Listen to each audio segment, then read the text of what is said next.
time to listen to them from beginning to the end. Inshallah. Inshallah, most of your questions will be answered there. Thank you. Alhamdulillah. Thank you. Assalamu alaikum, sir. Wa alaikum salam. We have a couple of questions from a guest in the audience, Mr. Munir Muhammad. Written question is put forward. Right. The first is, how can you define Ahmadiyyat in the world of Islam? How can you define Islam? This is the question. We believe that Ahmadiyyat is Islam and nothing more and nothing less. So whatever the definition of Islam is, Ahmadiyyat fits in perfectly without any of its borders shadowing across or getting across the boundaries of Islam, nor any of its part not touching the boundaries of Islam. So it coincides perfectly and completely. But that is a question which may be debated by others. They say you are wrong in that claim, but this is our claim. Right? The second question is, do you see Ahmadis working together with Malika or Shias or other sects within Islam together in the future? Already I have answered this question. Ahmadiyyat has always taken the stance that the unity of the Millah, that is the Muslim Ummah, is highly essential for the benefit of Islam itself. But when you talk of Islam and start trying to forge unity in the world of Islam, then instead of achieving this purpose, it begins to split the world of Islam further. And in the name of religion, many views are put across with such enthusiasm and sometimes with such frenzy that the very concept of unity is washed overboard in blood. So that is why Ahmadiyya community has always emphasized the realization that the only way the Muslims of the world can meaningfully unite is to leave the religious differences to them and to God, and to unite in the political interest of Islam. That is not Islam, in fact, the political interest of the Muslim world. And that political unity has to be forged in two planes, and both are very difficult. First, it is the international plane of one Muslim country, the relationship between one Muslim country and another, and so on and so forth. Now, this is a very difficult task. Whoever undertakes this will not find it an easy task. There are rivalries which are historic rivalries between Iran and the Arab world. Now, they have been further compounded by their religious differences. Most of the Arabs are Sunni Muslims and the most of Iran is Shia Muslim. So the rivalries do not remain confined to these religious differences at all. The rivalries are in fact rooted much before Islam came into being.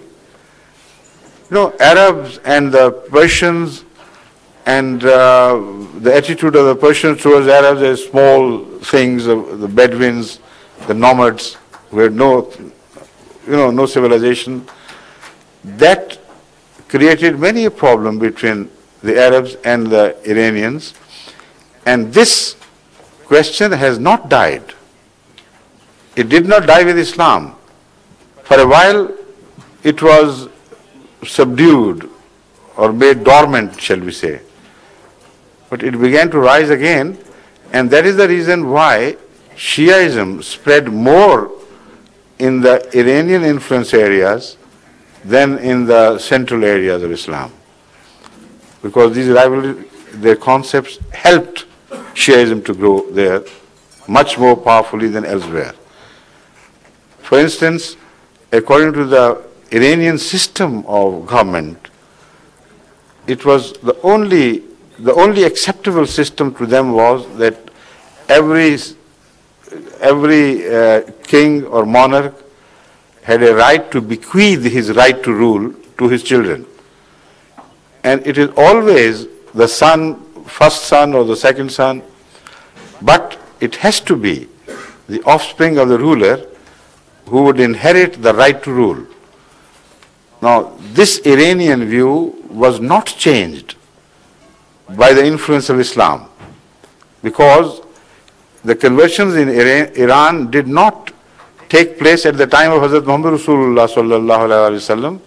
It was only a rare phenomenon of Abdullah bin Salam becoming a Muslim or somebody else. No, I mean Salman Farsi, etc. That was a rare phenomenon. But when mass-scale conversions took place, this was a time when the center of Islam had already got split into two different fractions. And Alawites started vying for political domination, and the Abbasides used the Alawite sentiments to get to power, and ultimately Iran became the power base for this political movement which used religion as an instrument. And because that instrument of religion was more acceptable to the Iranian historical thinking of and traditional thinking of inheritance, so it went well with them, and that is why still the power base of Shiaism is in Iran. So that is one rivalry, of course, but it was also created by the background of the Iranian Arab difference of understanding regarding political systems, etc. But there is more to it. I don't want to go into more detail. Now, how would one resolve these differences and root them out? The only time when they were almost subdued was when religion played its role as predominantly. But unfortunately, right in the beginning, this rivalry between Shiaism and Sunnism began to rage, particularly in Iran and Iraq, the bordering areas, etc. So I doubt if there is any leader in Islam of that stance who could really uproot these old historic rivalries. Then there are rivalries between Jordan and Syria, rivalries between Pakistan and Afghanistan, rivalries between this and that, Saudi and the House of Jordan.